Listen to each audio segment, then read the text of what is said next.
mukati milomo pshiyo ngati mpinjipinji wokula ndi ndowe njari mbina yonga galera ili kodo mbuluku lochita nengenenge polamulidwa ndi mphepo maso adamawo ali tsintsinu anga madzeradzera mudzikumbuka kuti nthawi yochita masewera ndi amona nkumadzinamidza kuti mukunjoya sino mukamapo kusika modzitsatsa malonda mawere ali njoo nkamisolo ngati mbola za mdzodzo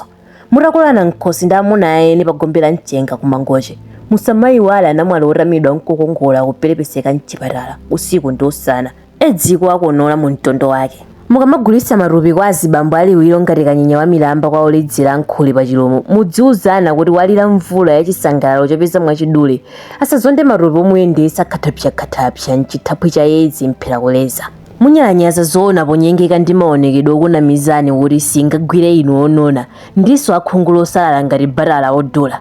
mudzinyenganso kuti mphongo mwasankhayo ilibe kachilombo ka yedzi umunsato ichitira gwape onyambira kusira dziko liusiwa wayayaya lero mukatidupa ng'ono tsikani m'mitambo ya maloroyo talingalirana abwenzi mwaraya akadali mmawa mwa moyo wawo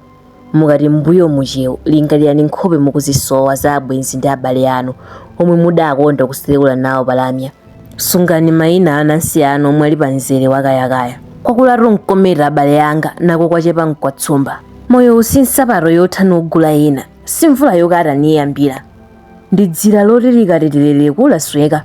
choncho umangireni linga polewa chiwerewere uzengereni mpanda povala kondomo mukamagonana ndi osakhulupirika mukapandatu kutere ndi kwanuto lidzachezera tikuyimba za maliro nyimbo